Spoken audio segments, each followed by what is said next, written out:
నమస్కారం RMK TV వార్తలకు స్వాగతం. నా పేరు జ్యోతిక. ముందుగా ప్రేక్షకులకు శ్రావణ వరలక్ష్మి వ్రతం శుభాకాంక్షలు. న్యూస్ లో ముందుగా హెడ్లైన్స్.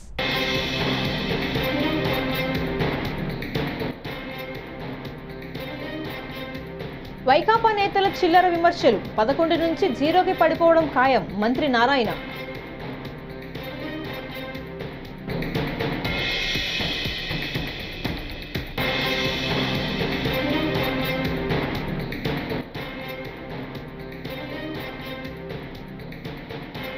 కడపలో ఏ ఎన్నికలు వచ్చినా సునీతమ్మతో దుష్ప్రచారం. మాజీ మంత్రి మేరుగు నాగార్జున ధ్వజం.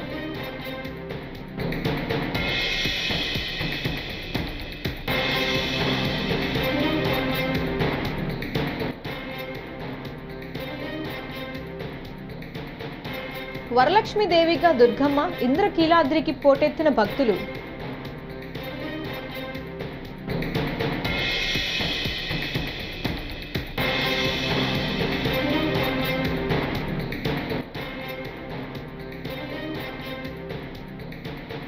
మా నాన్నను ఆ ముగ్గురే చంపినట్లు సంతకం చేయమన్నారు సునీత.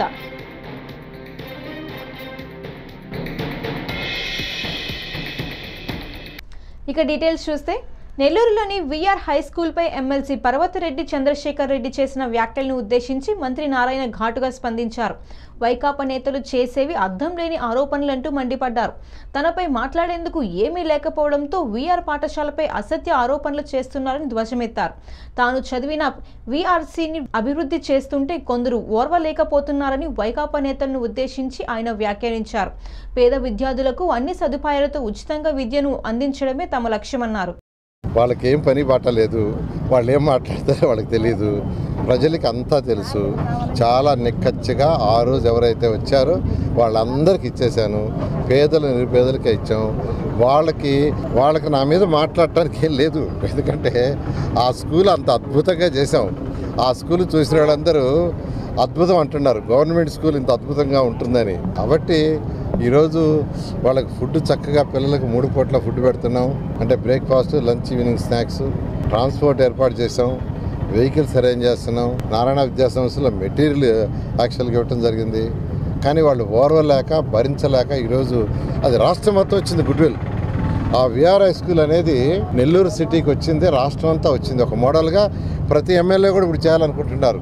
లోకేష్ గారు యాక్చువల్గా మంగళగిరిలో చేస్తున్నారు. నిన్న మా పాప షర్ణిని అడిగారు, షర్ణి నువ్వు కూడా అక్కడ పోయి ఏదన్నా ఉంటే సజెస్ట్ చేయమంటే నిన్న మా కుమార్తె షర్ణి పోయి యాక్చువల్గా మంగళగిరిలో ఆ స్కూల్ చూసి ఏం చేయాలో చెప్తే నిన్న 1 గంట లోకేష్ గారు అపాయింట్మెంట్ ఇచ్చారు. 2 to 3 మా పాప పోయి ఆయనకు అన్నీ చెప్పింది, ఏం చేయాలి, ఎలా చేయాలని.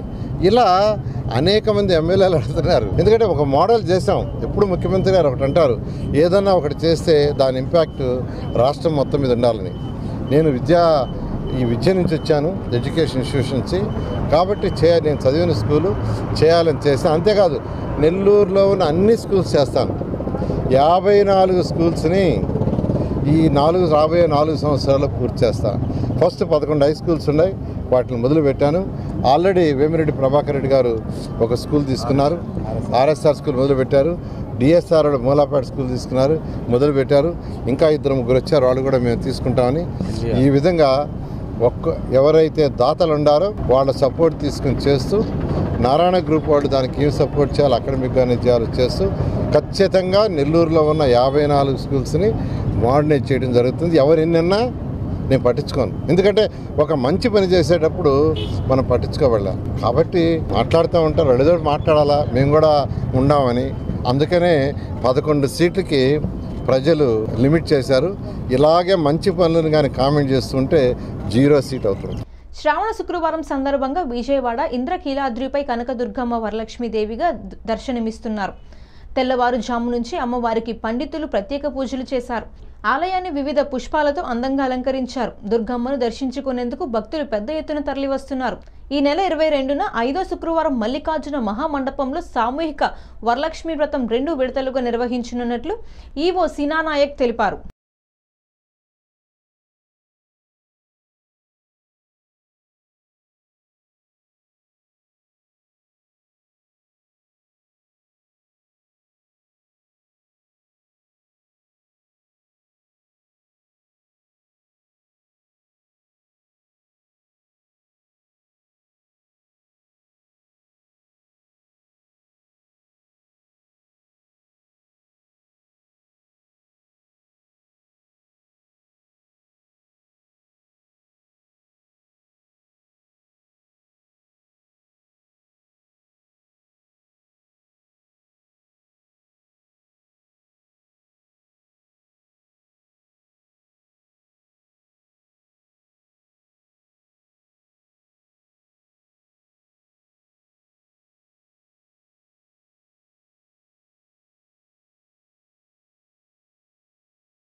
సీఎం చంద్రబాబు చేతుల్లో రాజకీయ కీలుబొమ్మల వైఎస్ఆర్ వివేక కుమార్తె సునీతమ్మ మారిపోయారని మాజీ మంత్రి వైఎస్ఆర్సీపీ బాపట్ల జిల్లా అధ్యక్షుడు మెరుగు నాగార్జున మండిపడ్డారు. తాడేపల్లి వైఎస్ఆర్సీపీ కేంద్ర కార్యాలయంలో మీడియాతో మాట్లాడుతూ ఎప్పుడు కడప జిల్లాలో ఏ ఎన్నిక జరుగుతున్నా సునీతమ్మను చంద్రబాబు తన రాజకీయ ప్రయోజనాల కోసం రంగంలోకి తీసుకొస్తుంటారని ఆగ్రహం వ్యక్తం చేశారు. ఏ రోజు నిజాయితీగా రాజకీయాలు చేయాల, రాజకీయాల్లో పోటీ పడలా. చివరికి ఎన్టీ రామారావు గారిని వెన్నుపోటు పొడిచిన దగ్గర నుంచి తప్పుడు పద్ధతులు, తప్పుడు ప్రచారాలతోనే రాజకీయాలు చేస్తూ వస్తా ఉన్నాడు. దీనికోసం కనీసం ఆయన సిగ్గు కూడా పట్టల్లా, ఇలా చేస్తా ఉన్నామని. అది ఒక గొప్పగా చెప్పుకుంటా ఉంటాడు. ఇటీవల కడపలో ఎప్పుడు ఎన్నికలు జరిగినా వివేకానంద రెడ్డి గారి కుమార్తె సునీతమ్మ, ఆయన అల్లుడు రంగంలోకి దిగటం, వారితో తప్పుడు ప్రచారాలు చేయించడం, వ్యక్తిగత హన్నాలు చేయించడం పరిపాటి అయిపోయింది చంద్రబాబు నాయుడు గారికి. జడ్పీటీసీ ఎన్నికల సందర్భంగా ఒకవైపు వైసీపీ వాళ్ళ మీద బహిరంగ దాడులు, అఘాయిత్యాలు చేయిస్తూనే వాళ్ళకేమో పోలీసులు పూర్తిగా కొమ్ము కాస్తున్నారు. అక్కడ దారుణ పరిస్థితులను పరిశీలిస్తున్న రాష్ట్ర ప్రజానీకం చంద్రబాబును ఒక ప్రక్క అసహించుకుంటున్నారని కూడా ఆయన తెలుసు. అయినా హఠాత్తుగా వివేకానంద రెడ్డి గారి కుమార్తె సునీతమ్మను రంగంలో దించుతా ఉండటం అలవాటైపోయింది. వివేకానంద రెడ్డి గారిని హత్య చేసిన హంతకులు వాళ్ళకి చేదోడు వాదోడుగా ఉండటం ఈరోజు వివేకానంద రెడ్డి గారి యొక్క ఆత్మ క్షోభిస్తుందని సునీతమ్మకు తెలియదా? ఇప్పుడు మళ్లీ చంద్రబాబు చేతిలో ఓన్లీ రాజకీయ కీలు బొమ్మలాగా మరి సునీతమ్మ వ్యవహరిస్తా ఉందంటే, వివేకానంద రెడ్డి గారి హత్య మొదలు హత్య ఘటన వాడుకొని గత 2 ఎన్నికల్లో చంద్రబాబు నాయుడు లబ్ధి పొందాలని, మరి వివిధ పార్టీ వ్యవస్థలో ఉన్న ఆయన మనుషులు ఈ కేసును ప్రక్కదోవ పట్టించాలని అనేక అభూత కల్పనలతో అమాయకులను, నిర్దోషులను జైల్లో పెట్టించి ఏకంగా రాక్షసానందం పొందిన పరిస్థితి కూడా ఈ రాష్ట్రం చూస్తూనే ఉన్నాం. వివేకానంద రెడ్డి గారిని తానే చంపానని టీవీ ఛానల్లో దస్తగిరి అనే వ్యక్తి చెబితే, అలాంటి దస్తగిరిని అప్రూవర్ గా మార్చిన ఘనత చంద్రబాబు నాయుడు గారికి కాదా? తన తండ్రి హంతకులు చట్టం చేతిలో కాకుండా బయట విచ్చలవిడిగా అన్యాయాలు చేస్తూ తిరుగుతా ఉంటే వారికి హితోధికంగా సహాయము, తోడ్పాటు అందించింది సునీతమ్మ కాదా అని అడుగుతా ఉన్నా. ఇప్పుడు మళ్లీ జడ్పీటీసీ ఎన్నికలకు దృష్టిలో పెట్టుకుని చంద్రబాబు చెబుతున్నట్టు మాట్లాడు. ఎన్నిక వస్తే ఆమె వచ్చేస్తుంది. ఏదో ఒక రకంగా వివేకానంద రెడ్డి గారి హత్యను అడ్డం పెట్టుకుని ప్రజలను ప్రక్కదోవ పట్టించాలని చూస్తా ఉంటుంది. ఈరోజు అన్నిటికన్నా ఈ వ్యవస్థలో వివేకానంద రెడ్డి గారి హత్య ఎవరి హయాంలో జరిగింది, ఆ కేసులో ఆ రోజు ఎవరి హయాంలో జరిగితే వ్యవస్థలన్నీ ఎవరి చేతుల్లో ఉన్నాయో ప్రజలకు తెలీదా? చంద్రబాబు నాయుడు గారు అధికారంలో ఉన్నప్పుడు జరిగితే వ్యవస్థలన్నీ వాళ్ళ చేతుల్లో ఉంటే చివరికి అది సిబిఐ దాకా వెళ్తే సిబిఐని కూడా మేనేజ్ చేయాలని పెద్ద ఆలోచనలు చేసినటువంటి వ్యక్తులు కాదని అడుగుతా ఉన్నా. చివరికి పాపం పుణ్యం లేనటువంటి, ఏ సంబంధం లేనటువంటి అవినాష్ రెడ్డి గారి కుటుంబాన్ని రాజకీయంగా నాశనం చేయాలని ఒక దుగ్ధతో ఈరోజు వ్యవహరించిన తీరు ప్రజలకు తెలీదా? నిజంగా రాబోయే రోజుల్లో న్యాయం అనేది తప్పకుండా గెలుస్తుంది. ఎందుకంటే బాగా చదువుకున్నటువంటి వ్యక్తి, గొప్ప చదువులు చదువుకొని జగన్మోహన్ రెడ్డి గారి యొక్క ప్రోత్సాహంతో రాజకీయాల్లోకి వచ్చినటువంటి యువకుడు అవినాష్ రెడ్డి గారు అయితే ఆయన్ని రాజకీయ బలిపశువును జడ్పీటీసీ ఉప ఎన్నిక సందర్భంగా 2 రోజులుగా పులివెందులలో జరుగుతున్న ఘటనలు చూస్తుంటే తన తండ్రి వివేక హత్య గుర్తొస్తుందని నర్రెడ్డి సునీత అన్నారు. గొడ్డలిపోటుతో వివేక పడి ఉంటే అప్పుడు గుండెపోటు అని చెప్పారు. గతంలో తెదేపా నేతలు చంపారని నమ్మబలికారు. పోలీసులను బెదిరించి క్రైమ్ సీన్ను తుడిచేశారు. హత్య తర్వాత ఓ లేఖ తెచ్చి మా నాన్నను ఆదినారాయణ రెడ్డి, సతీష్ రెడ్డి, బీటెక్ రవి చంపినట్లు సంతకం చేయమంటే నేను చేయలేదు అని ఆమె అన్నారు. గత 2 రోజులుగా పులివెందుల్లో జరిగే విషయాలు చూస్తుంటే 6 సంవత్సరాల క్రితం నాన్నగారు వైఎస్ వివేకానంద రెడ్డి గారిని హత్య చేసినప్పుడు జరిగిన సన్నివేశాలు మళ్ళీ నా ముందుకి కనిపిస్తున్నాయి. చాలా సిమిలారిటీస్ అప్పటికి ఇప్పటికీ. ఆ రోజు మార్చ్ 15, 2019 ఆ రోజు హత్య జరిగిన ప్రదేశంలో అక్కడ గొడ్డలిపోటుతో నరకబడి అక్కడ బాడీ పడి ఉంటే అది ఫస్ట్ హార్ట్ అటాక్ అని చెప్పారు. అక్కడ ఉన్న పోలీస్ అధికారిని బెదిరించి, 3-4 ఉండొచ్చు అనుకుంటా పోలీస్ అధికారులు మొత్తం ఇంట్లో, వాళ్ళని బెదిరించి వాళ్ళ ముందరే మొత్తం అక్కడ క్రైమ్ సీన్ అంతా క్లీన్ చేసి పడేశారు. అక్కడ క్లూస్ ఉన్నాయా లేదా ఏమీ లేకుండా అక్కడ ఫుట్ ప్రింట్స్, హ్యాండ్ ప్రింట్స్ అన్ని క్లీన్ చేసి పడేశారు. తర్వాత నేను వస్తే నా దగ్గరకు ఒక లెటర్ తీసుకొచ్చారు. ఈ హత్య ఆదినారాయణ రెడ్డి, సతీష్ రెడ్డి, బీటెక్ రవి చేయించారు అని రాసి తీసుకొచ్చి దాని మీద నా సంతకం పెట్టమన్నారు. దాని మీద నా రోజు నేను సంతకం పెట్టలేదు. ఈరోజు నిన్న వీడియోలో అదే సతీష్ రెడ్డి గారు, అవినాష్ రెడ్డి గారు, ఆ రోజు అవినాష్ రెడ్డి గారు వాళ్ళ అనుచరులు కలిసి ఎట్లా అప్పుడు పోలీసులు దబాయిచ్చారో మళ్ళీ ఇప్పుడు అదే కనిపిస్తుంది. అదే కదా, ఆ తర్వాత మళ్ళీ మరుసటి రోజు నారాసుర రక్త చరిత్ర అని పెట్టారు. అది నన్ను నమ్మించారు. ఆ రోజు సాయంత్రం నా పక్కన ఉండి ఇట్లే ఒక మీడియాను అడ్రస్ చేస్తూ ఇది టీడీపీ వాళ్ళే చేయించారు అని చెప్పారు. అది నేను నమ్మాను. ఈరోజు మళ్ళీ సురేష్ అంటే సంటి మా బంధువే ఆయనకు దెబ్బలు తగిలాయని బాధపడుతున్నారు. ఆ రోజు మీరే చేయించినట్లు ఈ రోజు చేయించండరు అని నేను ఎందుకు అనుకోవాలి? నాకు తెలియదు. నాకు అన్ని ఒకే విధంగా ఉన్నాయి. ఆ రోజు మీరే చేయించారు, మళ్ళీ ఈ రోజు కూడా మీరే చేయించుండొచ్చు కదా. మీరే రెచ్చగొట్టి అందరినీ రెచ్చగొట్టి చేయించేలా చేసిండొచ్చు కదా. మళ్ళీ ఇంకొకరి మీద బ్లేమ్ వేయడం. నా పోరాటం ఎందుకు ఈ 6 ఏళ్ళు? ఇటువంటి సంఘటనలు జరగకూడదు అని. తప్పు ఎవరు చేసినా శిక్ష పడాల్సిందే. చిన్నైనా పెద్దయినా తప్పు చేస్తే శిక్ష పడాల్సిందే. ఆ రోజు చేసిన దానికి ఇంతవరకు ఎవరికి శిక్ష పడలేదు. అట్లా లా అండ్ ఆర్డర్తో పోలీస్ దగ్గర శిక్ష పడలేదు, కోర్టులలో శిక్షలు పడలేదు, ప్రజా తీర్పు లేదు. ఇది కంటిన్యూ అవుతూనే ఉంది. ఇది ఆగాలంటే ఎట్లా? తప్పు చేస్తే తప్పు అని చెప్పే ధైర్యం ఉండాలి. అంతేకాదు అప్పుడు స్టార్టింగ్లో ఆదినారాయణ రెడ్డి, సతీష్ రెడ్డి, బీటెక్ రవి, తర్వాత చంద్రబాబు నాయుడు, ఇప్పుడు లేటెస్ట్గా సునీత రాజశేఖర్ రెడ్డి చేయించారు ఇది అని ప్రూవ్ కూడా చేస్తున్నారు. ఎంతకైనా దిగజారడమేనా? ఎట్లా నమ్మాలి? ఏది నిజం ఏది అబద్ధం ఎట్లా తెలుస్తుంది? ఇట్లా మళ్ళీ మళ్ళీ జరగకూడదు అంటే గన తప్పు చేసిన వాళ్ళకి శిక్ష పడాల్సిందే లేదా? పడాల్సిందే కదా. నాకు మళ్ళీ రాడు.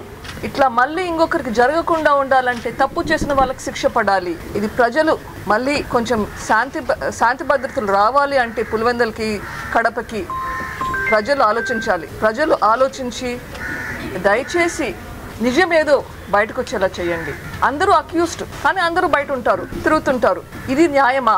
ఇంకా ఎన్ని రోజులు పోరాడాలి? ఈరోజు ఎస్పీ గారితో ఇదే ఆవేదన వ్యక్తం చేశాను. కడపకి, పులివెందులకి ప్రశాంతంగా బ్రతకాలంటే ఎట్లా?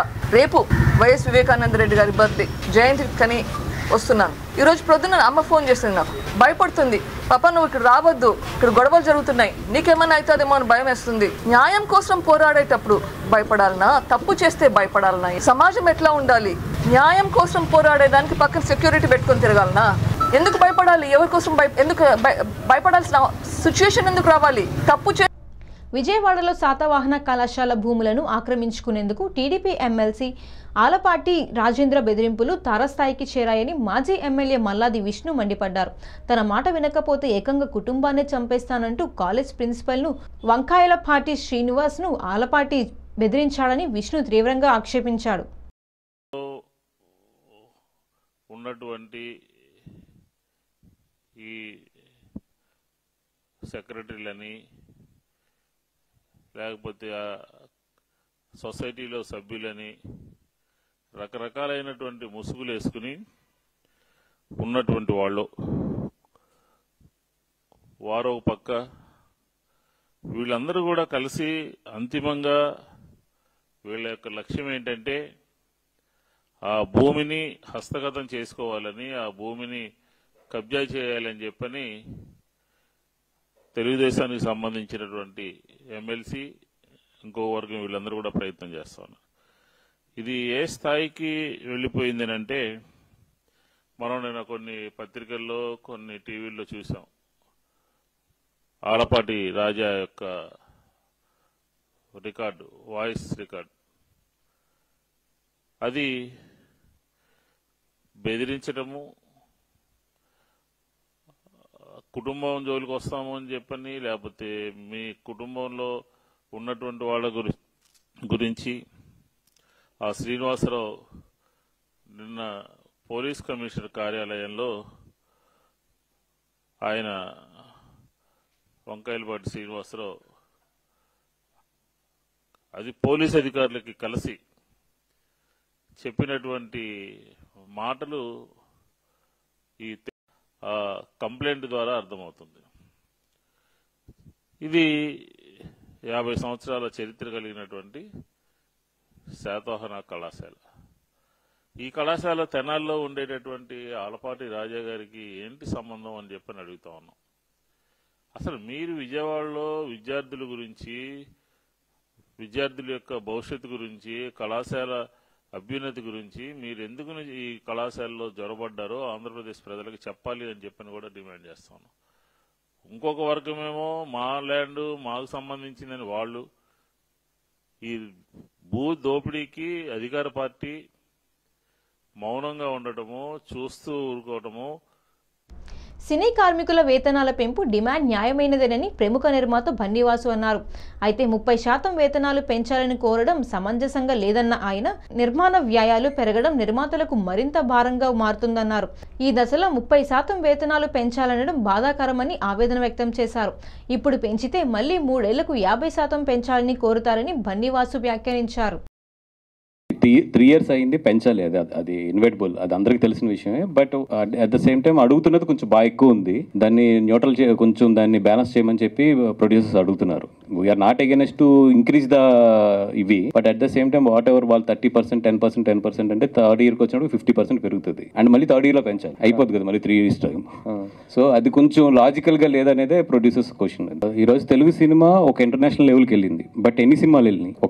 ఒక 4-5 ఫిలిమ్స్ ఒక గట్టిగా తంతే తెలుగు నుంచి ఇప్పుడు రన్నింగ్లో ఉన్నాయి కానీ పాతవి కానీ అన్ని చూసుకుంటే ఒక 10-12 ఫిలిమ్స్ మనకి ఇంటర్నేషనల్ లెవెల్లో చాలా మంచి పేరు వచ్చింది. సో ప్రతిదీ కూడా ఆ 10-12 సినిమా ఏదైతే ఈ 10-12 సినిమాలు ఉన్నాయి ఆ సినిమా నుంచే ఇండస్ట్రీ క్యాలిక్యులేషన్ కానీ ఇండస్ట్రీ ప్రాఫిట్స్ కానీ లెక్కేసుకుంటే తప్పది. ఆ 10 సినిమాలు వచ్చిన టైంలో ఈ 5-6 ఇయర్స్లో 200-300 సినిమాలు, చిన్న సినిమాలు, మిడ్ రేంజ్ సినిమాలు వచ్చినాయి. మరి అన్నిటి మాట ఏంటి? ఆ 10 సినిమాలను చూసి మనం చాలా ఎదిగిపోయాము, రెవెన్యూస్ పెరిగిపోయినాయి అంటే అది తప్పది. అది కేవలం ఆ 10 సినిమాల వరకు సంబంధించిన ఇదే తప్పితే, ఇప్పుడు ఈరోజు చిన్న సినిమా జరగాలంటే నేను చెప్తున్నా కదా, నాకు ఒక చిన్న సినిమా తీస్తున్నాను, నాకు 12-13 కోట్లు లేకుండా సినిమా తీయలేకపోతున్నాను నేను. అది ఆర్టిఫిషియల్ రెమ్యునరేషన్స్ అవ్వచ్చు, అన్నీ ఒకటి కాదు, from the diesel to everything పెరిగిపోయినాయి ఈరోజు.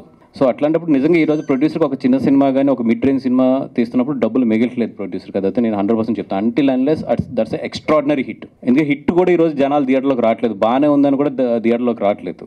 అట్లాంటప్పుడు ఒక ఎక్స్ట్రాడినరీ హిట్స్ ఒక ప్రొడ్యూసర్ ఎన్ని సినిమాలు తీస్తాడు లైఫ్లోని? ఈరోజు ఇప్పుడు ఒక లొకేషన్ షూట్ చేయాలి హైదరాబాద్లో, minimum per day house location అంటే 1.5 lakh 2 lakhs లేకుండా లేదు. ఇప్పుడు మినిమం చిన్న హౌస్, మాల్ చాలా నార్మల్ హౌస్ అంటే 60,000-70,000 ఉంటుంది హౌస్ ఇక్కడ. దాన్ని మళ్ళీ అన్నీ చేసుకోవాలంటే వాళ్ళకి 1.25 లేకుండా ఈరోజు లేదు. 100% తెలుగు టెక్నీషియన్స్ అయితే స్కిల్ అప్డేట్ చేయాలి. మనం చేయడంతో పాటు మనం కూడా అర్థం చేసుకోవాల్సింది ఏంటంటే, తెలుగు ఫిల్మ్ అనేది ఒక ఇంటర్నేషనల్ లెవెల్కి వెళ్ళిపోయినాయి కొన్ని సినిమాలు. ఇందాక చెప్పినట్టు వెళ్ళినప్పుడు ఇంటర్నేషనల్ టెక్నీషియన్స్ కూడా మనకు అవసరం. మన టెక్నీషియన్స్తోనే మనం ఒక ఇంటర్నేషనల్ మ్యాచ్ చేయలేమంటే అది 100% చేయలేము ఇప్పుడున్న పరిస్థితిలో. అందుకని ఏదైతే బయట నుంచి మేము ఒక ఇంటర్నేషనల్ లెవెల్లో టెక్నీషియన్స్ తీసుకొచ్చి ఇక్కడ పనిచేస్తున్నప్పుడు వీళ్ళు కూడా ఒక ఎక్స్పీరియన్స్ వస్తుంది కాబట్టి అది ఎంకరేజ్ చేయాలి మనం కూడా ఒక సర్టెన్ లెవెల్ వరకు. మనం ఆ లెవెల్ అందుకునే వరకుని అక్కడ ఎక్కువ రిస్ట్రిక్షన్స్ వస్తున్నాయి. మనం బయట నుంచి తీసుకొస్తుంటే రేషియో మెయింటైన్ చేయాలని కానీ ఇది కానీ డబుల్ బర్డెన్లు అయిపోతున్నాయి మనకి. ఆల్రెడీ మేము అక్కడ ట్రిపుల్ బర్డెన్ పెడతాం, ఇది ఓవర్సీస్ నుంచి ఒక టెక్నీషియన్ తీసుకురావాలి, మళ్ళీ ఆ రేషియోని ఇక్కడ మెయింటైన్ చేయాలంటే అదొక డబుల్ బర్డెన్ అవుతుంది మాకు. రెడ్ క్రాస్ జిల్లా మాజీ YS chairman, 7 Hills hospital MD, Katyayani group అధినేత మారుతి కుమార్ తండ్రి రెంటాల లక్ష్మీనారాయణ శుక్రవారం అకస్మాత్తుగా మరణించారు. ఆయన మృతితో రెడ్ క్రాస్ ఆధ్వర్యంలో లక్ష్మీనారాయణ నేత్రాలను సేకరించినట్లు red cross organ donation motivation coordinator Anand Gurjee తెలిపారు. ఈ చర్య అవయవదాన స్ఫూర్తిగా చాటుతుందన్నారు.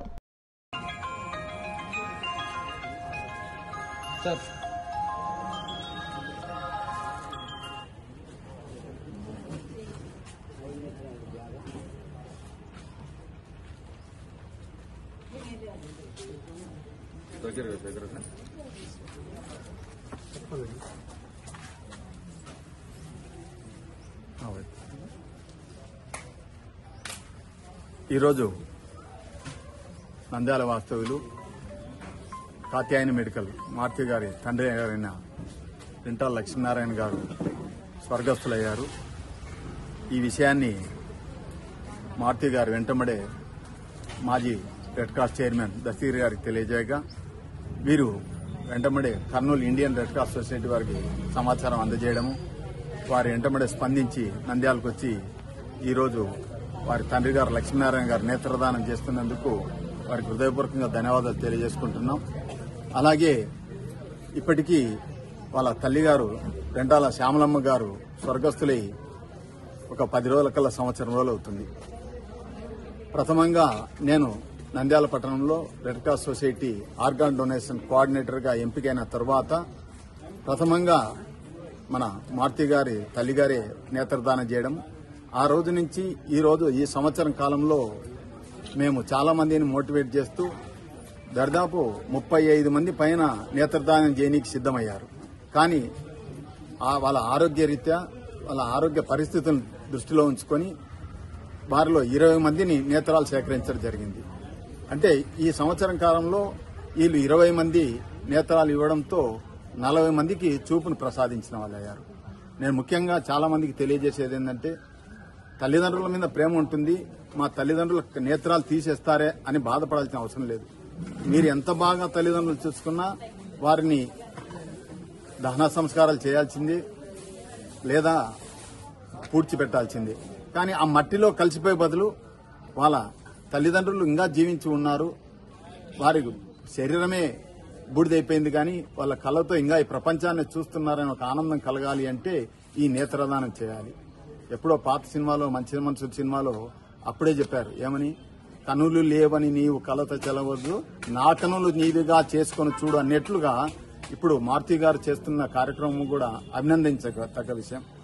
ఇప్పుడు చూడండి, సంవత్సర కాలంలో వాళ్ళ తండ్రి గారు స్వర్గస్థులు కావడము, వాళ్ళ తల్లి గారు స్వర్గస్థులు కావడము, వాళ్ళిద్దరు నేత్రదానం చేయడం, ఇలా ఒక గ్రామంలో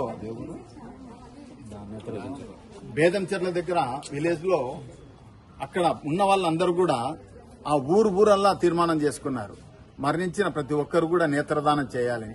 చిన్న గ్రామంలో సుమారుగా ఇప్పటికీ కొన్ని 100 మంది నేత్రదానం చేశారు. అందుకోసం దయచేసి నంద్యాల పట్టణమే కాదు, చుట్టుపక్కల వాళ్ళు కూడా వీళ్ళని ఆదర్శంగా తీసుకొని, లక్ష్మీనారాయణ గారిని, శ్యామలమ్మ గారిని ఆదర్శంగా తీసుకొని, వాళ్ళ పిల్లలు ఇలా చనిపోయిన వెంటనే మా నెంబర్కు ఫోన్ చేసినా లేదా రెడ్ క్రాస్ సొసైటీకి ఫోన్ చేసినా కానీ ఆ కళ్ళు దుర్వినియోగం కాకుండా ఇద్దరికి చూపును ప్రసాదించేదానికి అవకాశం కల్పిస్తారని చెప్పి వీరికి మరొకసారి లక్ష్మీనారాయణ గారికి, వారి కుటుంబానికి భగవంతుడు చల్లగా చూడాలని, లక్ష్మీనారాయణ గారికి స్వర్గప్రాప్తి కలగాలని చెప్పి కోరుకుంటూ సెలవు తీసుకుంటాం. ఎన్నికలకు ముందు చంద్రబాబు మహిళలకు ఇచ్చిన హామీలను పూర్తిగా అమలు చేయకుండా తమ మోసపూరిత నైజంను మరోసారి చాటుకున్నారని వైఎస్ఆర్సీపీ మహిళా విభాగం వర్కింగ్ ప్రెసిడెంట్ ఎస్వి విజయ్ మనోహరి మండిపడ్డారు.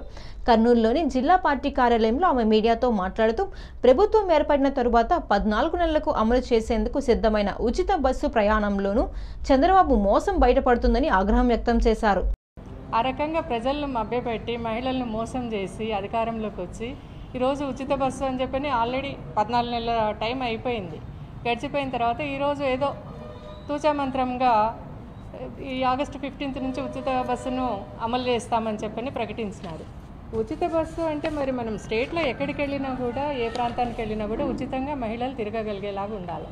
అట్లా కాకుండా కేవలం కొన్ని బస్సులు అనౌన్స్ చేసినారు. Palle Velugu, ultra Palle Velugu, city ordinary, city metro express ఈ బస్సులకు మాత్రమే వర్తింపజేస్తారంట. మరి మన స్టేట్లో దాదాపు 12,000 బస్సులు ఉన్నాయి. 12,000 బస్సులలో కేవలం 50% బస్సులే, అంటే కేవలం 6,000 బస్సుల్లో మాత్రమే ఉచిత బస్సు సదుపాయాన్ని ప్రకటించినారు. ఈరోజు ఈ ఉచిత బస్సు, ఈ పల్లె వెలుగైనా, అల్ట్రా పల్లె వెలుగైనా, సిటీ ఆర్డినరీ, సిటీ మెట్రో అయినా కూడా కేవలం అది సగటున ప్రయాణించే రూటు కేవలం 40-50 కిలోమీటర్లు మాత్రమే ప్రయాణిస్తుంది. మరి 40-50 కిలోమీటర్లు ప్రయాణం చేసి మనం తిరుపతి ఎక్కడుంది, కాళహస్తి ఎక్కడుంది, కాణిపాకం ఎక్కడుంది, సింహాచలం ఎక్కడుంది, ఇవన్నీ పోవాలంటే మహిళలకు సాధ్యమేనా? ఇట్లా అలవిగాని వాగ్దానాలను ఇచ్చి ప్రభుత్వం అధికారంలోకి వచ్చి మహిళల్ని మోసం చేయడాన్ని ఏ రకంగా మనం చూడాలా అని చెప్పని మేము ఈరోజు ప్రశ్నిస్తూ ఉన్నాము. సిటీ ఆర్డినరీ బస్సులు కూడా అంతే, కేవలం 30 కిలోమీటర్లు దాటి వెళ్ళవు. అంటే జిల్లా సరిహద్దులు దాటే బస్సులు చాలా తక్కువ. జిల్లానే దాటలేని వాళ్ళము మనము మరి రాష్ట్ర సరిహద్దుల వరకు పోగలగాలంటే ఏ రకంగా పోగలము? ఇట్లాంటి పథకాన్ని గొప్పగా అమలు చేశానని చంద్రబాబు నాయుడు ఈరోజు చెప్పుకుంటూ, ఈ కూటమి ప్రభుత్వము అన్ని పథకాలను మేము అమలు చేసేసినాము, మహిళలందరికీ సాటిస్ఫైగా ఉన్నాము అని చెప్పని గొప్పలు చెప్పుకుంటా ఉన్నారు. వాస్తవంగా మరి మనం రాష్ట్ర వ్యాప్తంగా ఒక చోటు నుంచి ఇంకో చోటు పోవాలని చెప్తే ఇంద్ర బస్సులు, గరుడ, అమరావతి, అల్ట్రా డీలక్స్, వెన్నెల ఈ బస్సులు ఉన్నాయి. వీటిల్లోకి మరి మహిళలను ఎక్కడానికి అవకాశం ఉంటుందా? వీటిని ఉచితంగా ఇవ్వగలుగుతారా? మహిళలకు ఎక్కే అవకాశం ఉంటుందా? కేవలం పేద మహిళలను మభ్యపెట్టడానికని చెప్పని కేవలం పేదవాళ్లకు ఇది అలవ్ లేకుండా ఈ పెద్ద బస్సులలో డబ్బులు పెట్టి కొనాలా, చిన్న బస్సులలో పల్లె వెలుగు ఈ బస్సులలో మాత్రమే అలో చేస్తూ ఉన్నారు. ఇదంతా కూడా ప్రజలు మహిళలు అందరు గమనిస్తూ ఉన్నారు. మహిళల్ని ఈ రకంగానే కానీ ప్రతి ఒక్క రంగంలో కూడా మోసం చేస్తూనే ఉన్నాడు మరి చంద్రబాబు నాయుడు. మొన్నటికి మొన్న మన జగనన్న ప్రభుత్వంలో ఇచ్చిన అమ్మఒడి పథకానికి దానికి పేరు మార్చి తల్లికి వందనం అని చెప్పినాడు. తల్లికి వందనం అని చెప్పి 30 లక్షల మంది విద్యార్థులకు తల్లికి వందనం రాకుండా చేసినారు.